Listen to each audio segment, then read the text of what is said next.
Stephen finished his glass of wine. Probably not necessary. Hello all. It is Georgie and Casey, and today we have joining us Stephen. Hi. Stephen is an international groom. Yes, correct. Yes. And is there any else we need to add to that title of expertise? Oh, I don't really know actually. I'd just go, well, yeah, international groom, home groom, dog spotting. Okay. You name it, I do it. Organises everything. Yes, more or less. Well, the more guy or less, that gets yes. shit done. Yeah. There we are. Well, if you want to call it shit, yeah, that's fine. Yeah. But yeah, that's yeah, international groom. Yeah. Okay. So yeah, and home groom. So I, for one, don't know what that means. So you're going to educate me. So international groom, I would personally myself say an international groom is someone that would go abroad with horses. Mm-hmm. I've been lucky enough to go away to America, Hong Kong. I've literally just got back from Europe, Germany. Anyone that does an international, we have international shows in this country. Yeah. But they class as internationals. I'd always think international is when you actually travel abroad. Yeah. But that's my understanding of what I would class as an international, not a home show. But I'm not going to take anything away from people that haven't had that opportunity to not call themselves international grooms, because everyone has a different understanding of what international is. Sorry, I just got distracted by. Oh, sorry. Yeah, they're attention seekers. You have to come around. Yeah, but everyone has their own different variations of what they would class as an international, or what they. I sadly haven't done Olympics yet. Mm-hmm. Haven't done a Europeans. I've done a Worlds. Sounds like fun. That was an interesting Worlds. That was in America, and they were still building the complex when we turned up. Oh, that's handy. Yeah, so that was a fun show. And it was hot. We went to try on. Mm-hmm. And it was one of the hottest places I've ever been. Oh, really? How did the horses cope with it? Surprisingly well. I think when you look at the big countries like Germany, England, Holland, Sweden, Denmark, all of their horses were like absolutely flying. Okay. They didn't struggle. Good. But then you have so many people around you. You have physios, you have vets, you have like PR people everyone is on hand to help. So they literally have it down to a T. And how long before the competition started did you take the horses? Did they need acclimatising to the... So a lot of horses, so it was funny, I met up with someone that was training for Tokyo Olympics, and they did Sydney Olympics, and a couple of people had done the Hong Kong. Well, it was a Beijing Olympics, but they did everything with the horses in Hong Kong because it was easier to get them in and out. And they were galloping with 2 quarter sheets on, like in 30-degree heat in this country, just trying to get the horses ready for the humidity. So the preparation has got better, I suppose you would say. Horses' welfare is better. So they start conditioning them in this country, and yeah, then when they go abroad, then it's not so much of a shock. Yeah, exactly. And one of my clients, she rides for Hong Kong, and she gets to go to the Asian Games. She won Asian Games in where was that? Jakarta. Mm-hmm. So she won that, but like 3-4 weeks before that, she was riding in the indoor, all the doors closed, all the windows closed, and I couldn't walk in there. It was so hot. Wow. But the horse actually survived, and he did an amazing job. She won gold with him. Okay, so he didn't just survive. He did. He pulled it out of the bag for her. Bless him. He's an amazing horse. I love seeing him out in the field in his retirement. But yeah, it takes quite a lot, and it's not just It sounds like there's a lot of moving parts. So is that kind of your job to make sure the moving parts are in the right place at the right time? I try to. I try. My job more or less is to make sure that I have everything that the horse needs. I am self-employed, so I don't always base myself with one rider. Okay. So I work for 4 riders at the moment. 3 of them are international riders. 1 for Hong Kong, 1 for Germany, 1 for England. I'd love to pick up different countries because that'd be quite cool to get different kit for other people. But I turn up, I ask them what they need for their horses, and if it's anything specific, then I try and make sure that it's there. And I always ask the grooms, has it changed? Has anything changed in the last week or fortnight, like tack-wise, like a bit, a girth, a saddle? Because I have a client that will change back to something the day before because she doesn't feel like it's working for her. Right. So You basically need to take the whole tack room. Yeah, I took 3 saddles to Hamburg with me. Okay. And she ended up going back to the saddle that she works for her. Yeah. And we work our hardest to make sure that the horse is comfortable with that saddle. It's not the best saddle for the horse, but it's trying to make sure that everyone is comfortable. Yeah, of course. And that's the hardest thing. Is animal welfare is obviously main priority. And to be fair, yeah, it is hard because when you have to take 3 saddles for 1 horse, and then you go, oh, I don't like that saddle, I'm going to go back into that one. You have to be prepared to pack everything. Yeah.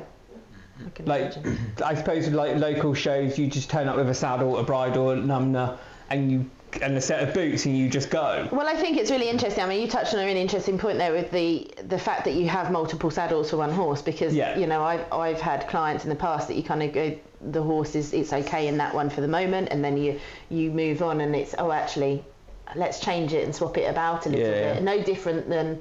And I think it's a little bit more accepted with bits to swap bits around. But when you suggest to somebody, actually, you might want to swap the saddles around depending on what we're kind of doing and what stage of your training you're in, or... Well, and also the horse's condition at the time and their fitness. I mean, the hard thing is for you with taking horses internationally, especially if they've had to go on a flight, they've travelled for a long time. I mean, horses can lose condition very quickly, so you could leave with a saddle that fits your horse perfectly, arrive in another country, the horse has dropped some condition, and all of a sudden that saddle doesn't fit. I went to Hickstead, it must have been about 2 years ago, when they did their first international, really lovely show. They'd done a really good job. Actually, the same horse I took to Hamburg, she didn't eat, she didn't drink, and I was like, oh dear God, what am I going to do? We were pumping Gastrogard into her, like just trying to give her as much help as we possibly could.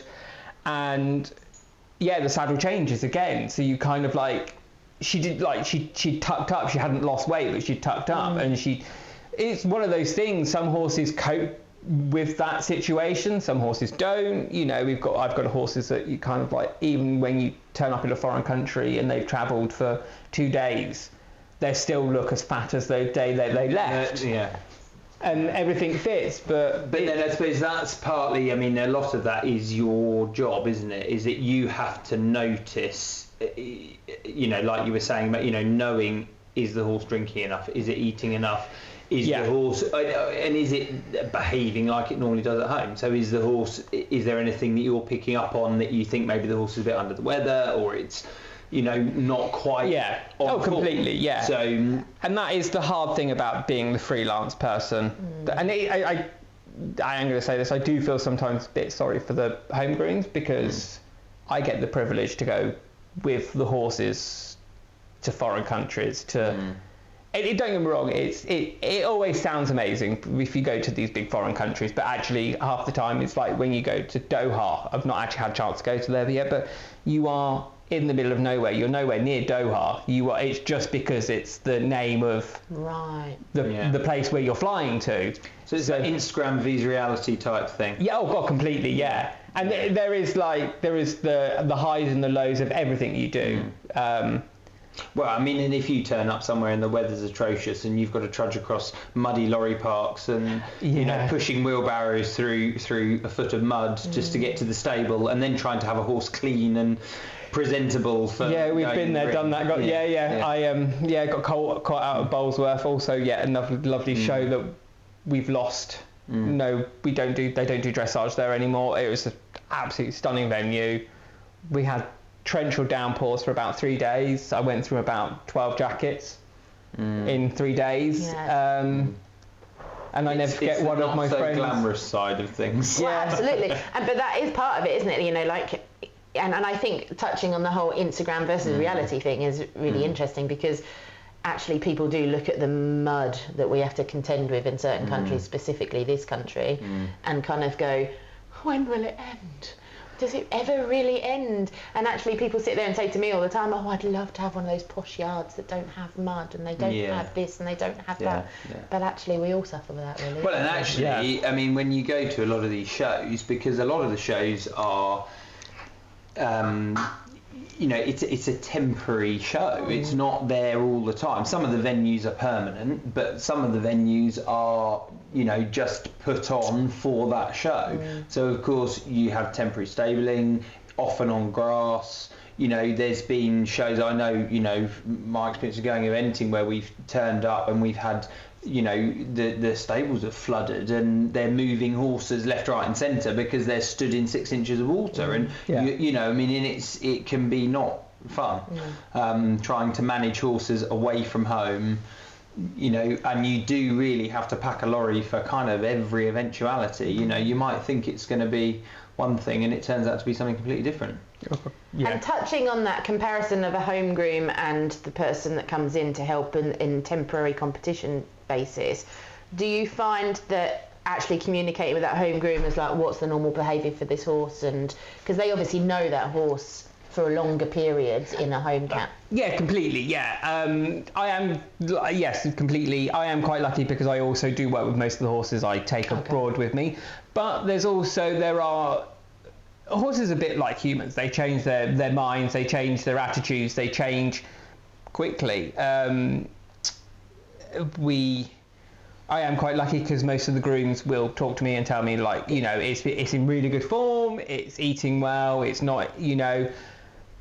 I had one literally Hamburg, they were like going, if it doesn't eat its food, take this out.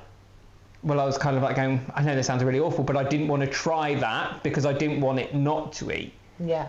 Because I always think the more they eat, like, I know horses are on, like, some fat horses are on special diets, but as long as the horse is eating, I'm happy. That's my biggest thing, is like, I want them to eat as much as they want and keep everything moving, and if they're drinking, don't interfere with them. You get some people that they turn up and they go, we want a horse on the drip. You know, if you fly abroad, we want the horse on the drip. Yeah, okay, fine, I understand that, but if your horse is eating and drinking a normal amount, I don't like interfering in that sense. Everyone has their own opinion on that. You know, some show jumpers, yeah, you get a lot with the eventing, especially the horses that are,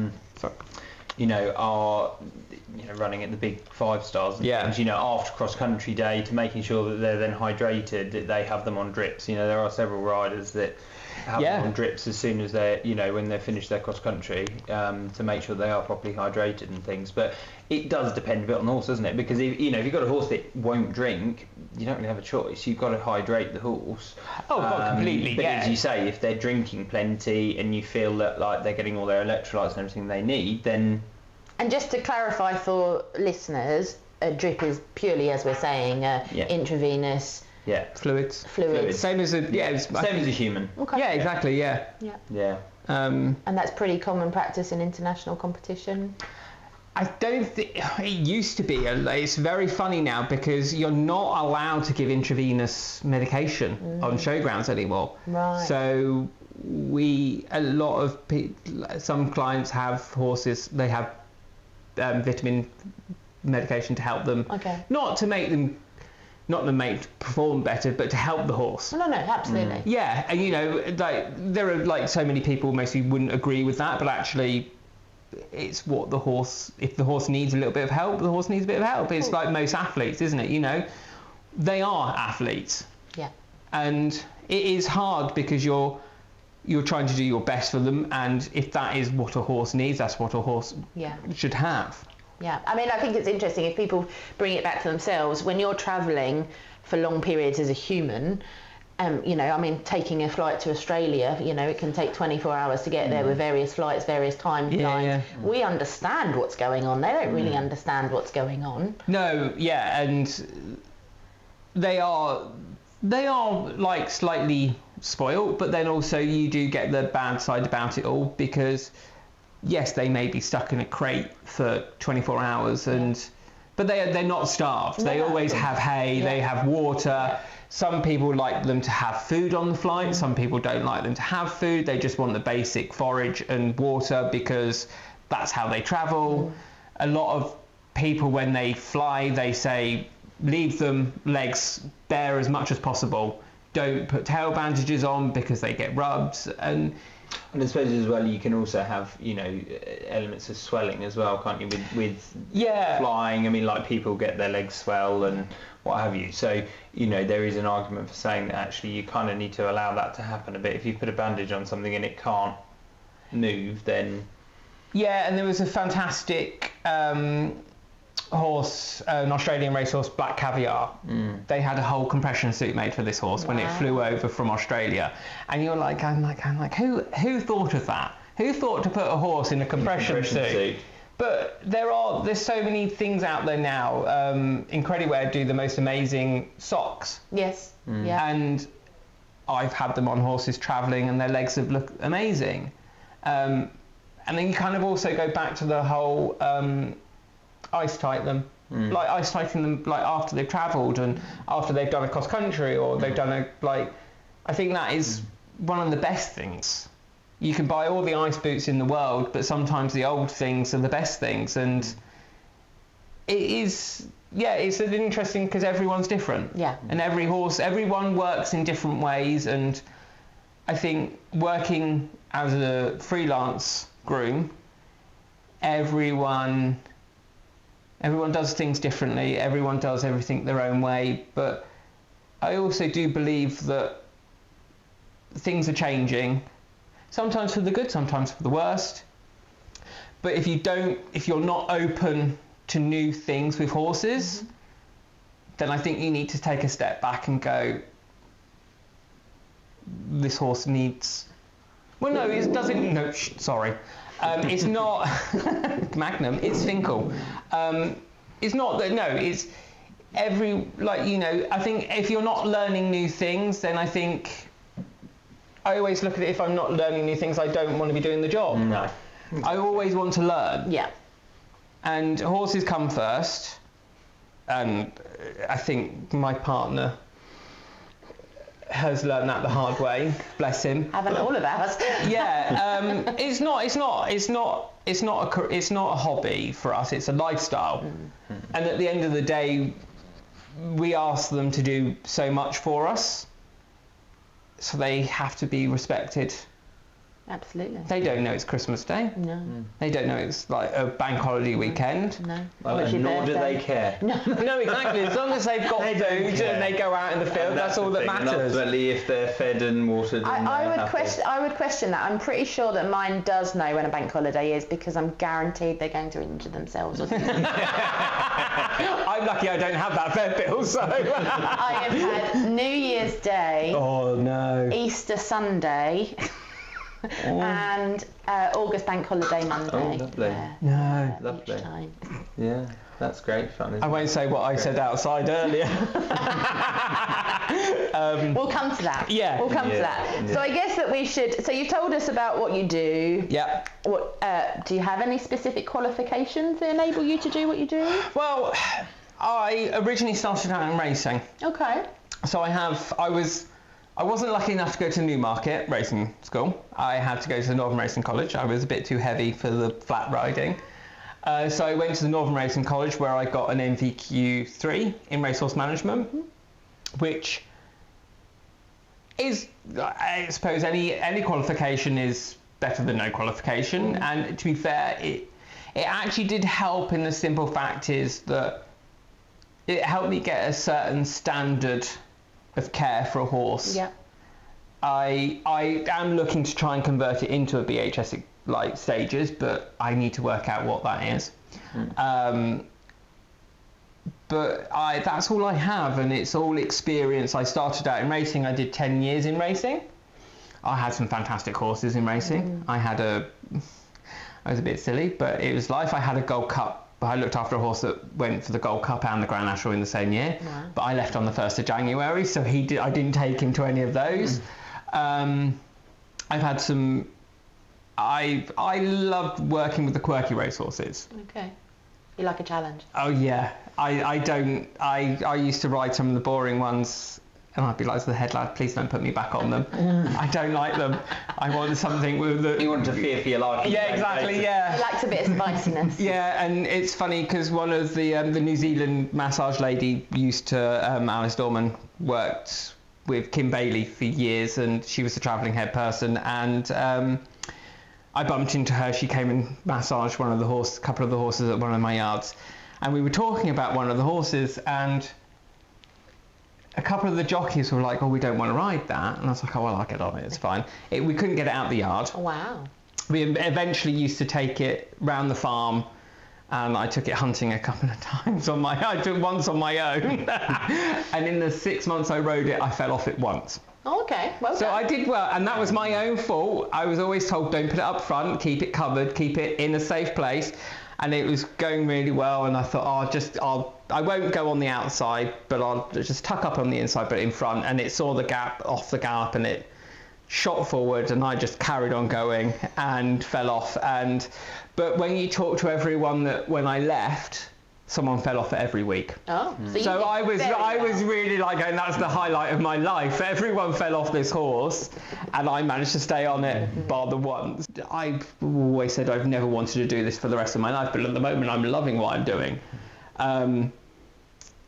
But yeah, I've looked at different ventures of going down the saddler's route, the physio route, the massage, all those different things, and I'm just kind of like, okay, I don't know what I would want to do, because there's so many things out there these days that I wouldn't even know where to start.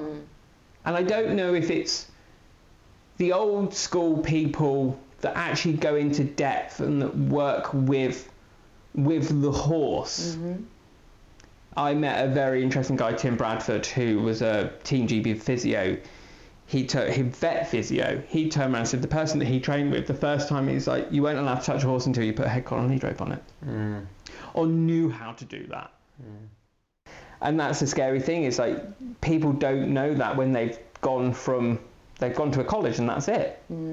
They don't know that a horse can rear up and box out and knock you out. Yeah, and this is part of the problem as well, isn't it? Is exactly that. If you get a dangerous horse in a riding school or in a college or in any kind of professional environment, in education environment, if there is a dangerous horse, it's got rid of because it's a liability. Yeah. But of course, then this is the struggle then, isn't it? When then they come into a professional environment, some of the top horses in the world are not the friendliest horses in the world, and you have to know how to handle them, and they might be Olympic champions, but they might kick, they might bite, so a lot of them are stallions, and stallions can be very unpredictable. In the end, if you want to go into grooming, riding, any aspect, or really even, whether it's being a saddler, a dentist, a physio, whatever,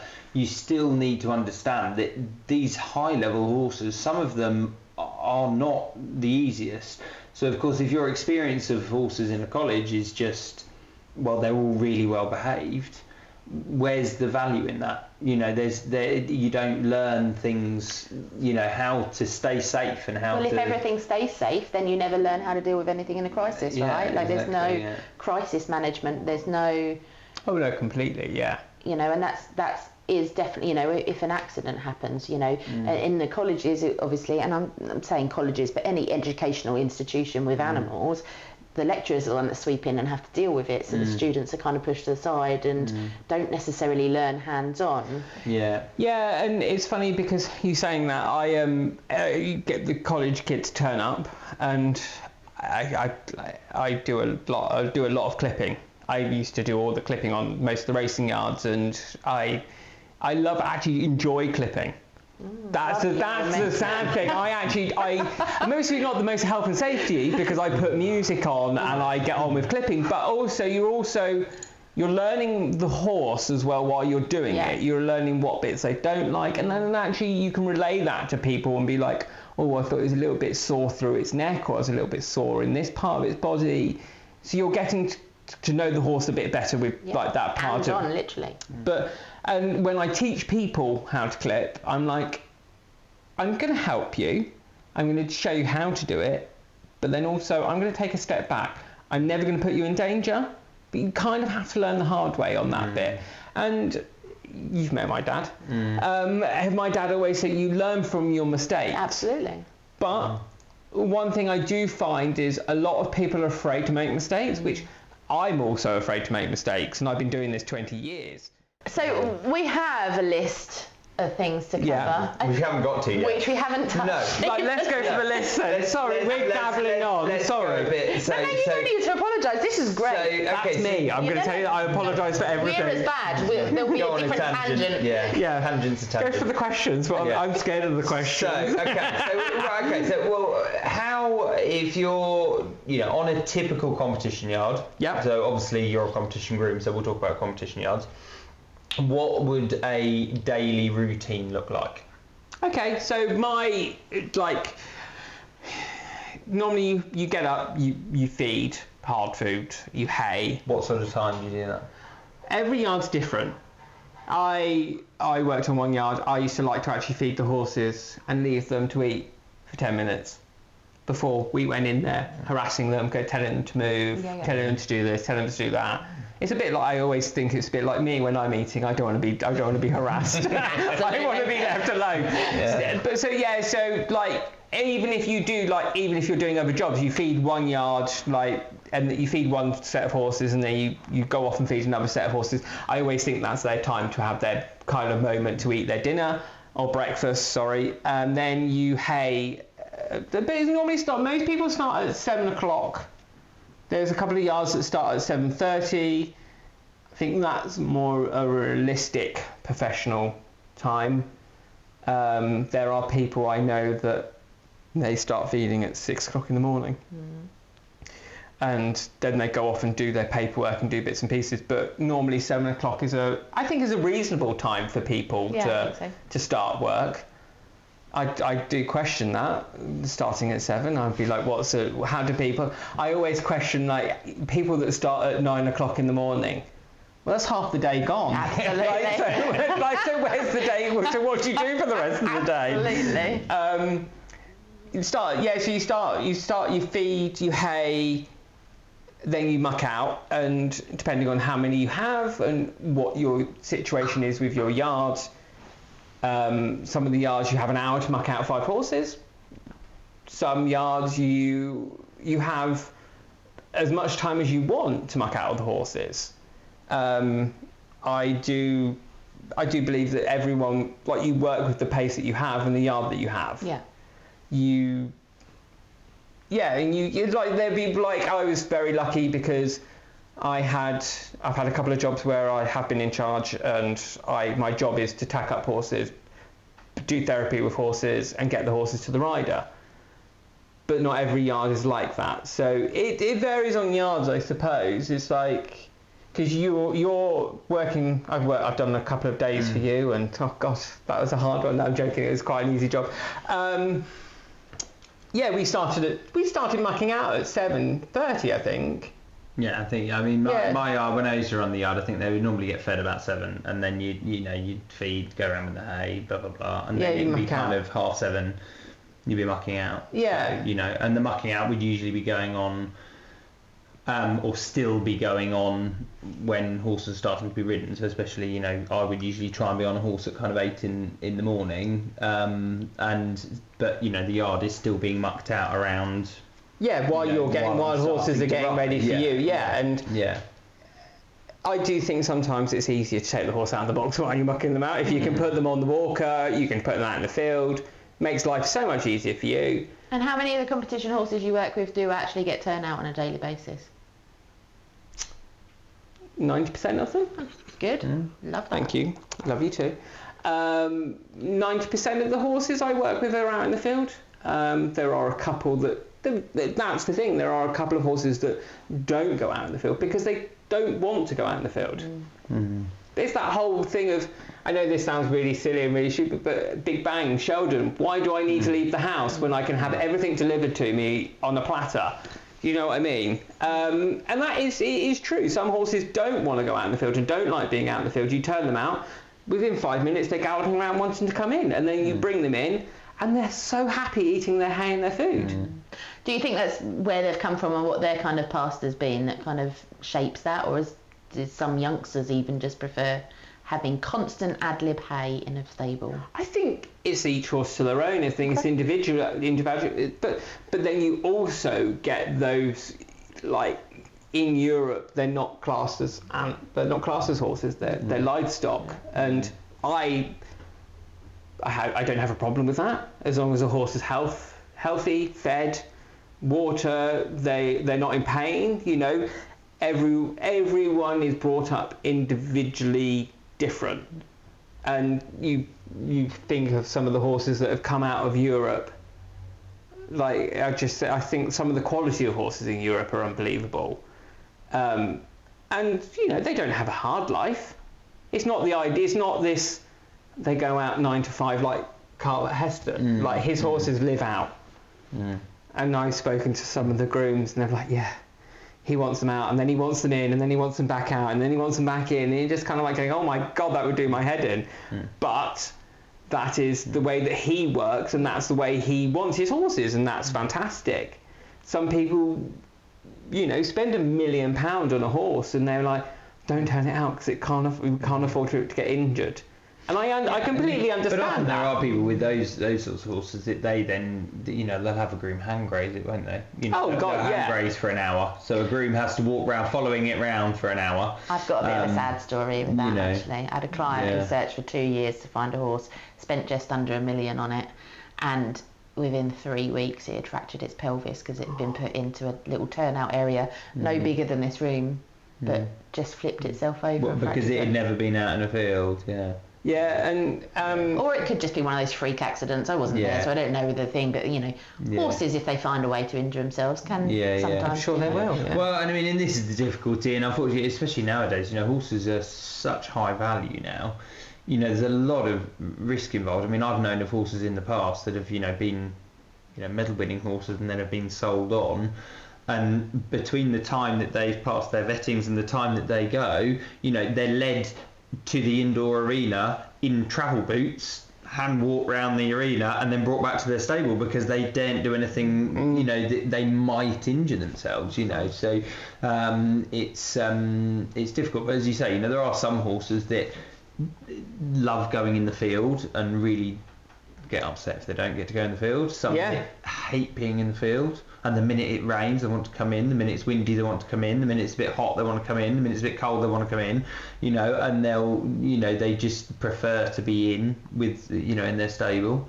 You know, and then there's the ones in between. You know, some that like to just be out for a bit or whatever. You know, it's. And I think it's a good person and a good groom and a good rider and a good owner to realise that each horse is individual. Not every horse wants to be out in the field. Not every horse wants to be in a stable. It's adapting your routine, your day-to-day running of everything to work with that horse. To accommodate the horse, Because you want the best for the horse. You want them to perform to their best ability. And I've got one client that has every machine going. And it's amazing to watch. I think that can sometimes, there's a lot of criticism, obviously, especially on social media, of commercial, competitive equine sports. I don't want to just say dressage, although I can think of one group that... Oh, I love that group. I don't follow them, but every so often I pop up. It's funny because we just said about, horses aren't horses in Europe. They are classed as cattle. They are classed, but they are looked after. They are hay. They're fed. They're watered. They are like, don't get me wrong, they're actually kept in barns. And when you think there are countries that don't have grazing like we have grazing, their grass is less, but they're still looked after. Yeah. And what's wrong with that? Absolutely. I think people can get a bit high and mighty about it, can't they? They can get, I don't know if that's the right terminology, but maybe it's an ignorance thing. They don't understand that. I think that's the thing, is I think people, it's great to have this kind of idea, this sort of ideal, life for a horse. And it's what you perceive as being what the horse wants, isn't it, at the end of the day? Absolutely. So, it's easy to sit there and go, well, they need to be out, 24 hours a day, they need to be, doing this, doing that, living like a horse, yada, yada, yada. I mean, I'm sure there are plenty of wild ponies that stand out on some hillside somewhere, freezing their arse off with feet that are too long, that are like, whatever, not, hobbling around lame, that are thinking, actually, I'd quite like to be in the stable and have someone look after me. And, I mean, there's a lot of, it's kind of, it doesn't always work. No. And it's funny, when you look at the people on said page, I'm like, your horse looks awful. And these people are going for these horses that are massaged, they're fed, they're turned out, they're hand grazed, they're shod every 5 weeks or 4 weeks or 6 weeks, depending on each horse. Their teeth are done regularly. They're better looked after than I am. Like, their diets are specialised for them. I'm lucky if I get food, because I'm running around. But and I totally agree. Like, you have your say, you have your point of view. But if someone comes up to you with the facts or shows you evidence of something, then go, oh, I do apologise. Yeah. But there are people that won't apologise for that. And I'm like, I don't agree with that. As I said to you, everyone's entitled to their own opinion, and I'm more than happy to listen to people. And if you can convince me I'd like to change my opinion, fantastic. But if I don't agree with you, then you have to be okay with that. Otherwise, don't talk to people. Well, and I think it's refreshing that your opinion is based on experience. And for me, I'm over the moon that you say, horses are individuals and they have what each individual needs. Yeah. And that's refreshing to hear, because the way that certain groups talk about the commercial aspect of the equestrian world, they kind of act like it's it's a cattle market or a sausage factory, and like every horse is treated exactly the same and bullied into doing this and injected up to do that and everything else, and it becomes this conveyor belt of equine meat, if you like. So to hear that actually they all have their own personalities and all have their needs met in individual fashion. Yeah, and I think it's fair to say as well, a lot of grooms and a lot of riders spend a lot of time thinking about... Absolutely. Is the horse happy? Is it, has it got what it needs? Is it comfortable? Is it this? Is it that? They spend a lot of time analysing how that horse is living on a day-to-day basis, and seeing, is there something they can do better? I mean, in the end, most of these riders and grooms are trying to always do better for the horse, aren't they? So, I totally agree with you on that one, and it's a funny thing is I don't know if we'll come to this, but it's the whole thing of a groom loves their animals. They don't do it for the fun of it. They do it because they love the job and they love what they do. How do you find the trainers, obviously most of the riders, even though you work for top riders, they also have their trainers that they go to and the people that help them. Yeah. So what is their role within, if you're thinking of a yard as being a team of people, what would you find their role is? I mean, is it purely just the riding of the horses, or is it... I think it's all aspects actually, because I've been lucky enough to work alongside. I've had lessons with some of like amazing people like David Pincus, who trained at the Spanish riding school. He specialises in Piaffe Passage. The guy's a walking knowledge book of knowledge. Sorry, he's amazing, and he's old school.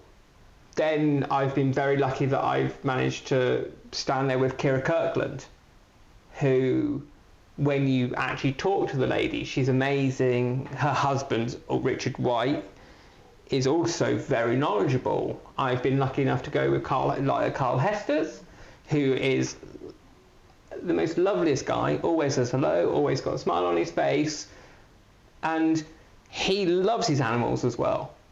You know, I'm not saying Richard and Kira don't, and I'm not saying that David Pincus doesn't. They all love their horses, and they're all old school. And I've had a lesson with you. I don't know what you thought of my riding, but I try not to do that anymore. So we stepped away from that a bit of the riding side. But they are a fountain of knowledge. I've also worked with Dolph Keller and Manuela Keller, who produced De Niro, who's a very good dressage stallion, and their fountain of knowledge is amazing, and they're always, they do things differently because they're European, but it's always the end result that they want is, and they tell you, this needs a little bit more, that needs a little bit more of that, and is it eating okay? Do you think it's all right? And you just kind of like going, yeah, I think it's okay. I think that looked really good. I think a trainer has a lot to do with how a horse is treated, how it goes, how it's handled. I think they do play a very, very big part in the running of the thing. Laura Beckelsteiner's old trainer, I can't remember what his name was, a German guy, Barkenhall. I remember watching videos on YouTube when I was younger of like Laura riding, and they had this whole thing of a couple of days before a big competition, the horse would have an easier time, and that was very much, I think, him and her father that wanted that. Whereas I think younger trainers will be trying to fix the problem the day before. Yeah. In the end, if you can't do it by the day before, or the day of, and you do see a lot of riders that are in the warm-up an hour and a half before their test, running over the same movement, and I think we know who. We've seen people doing that, and it's.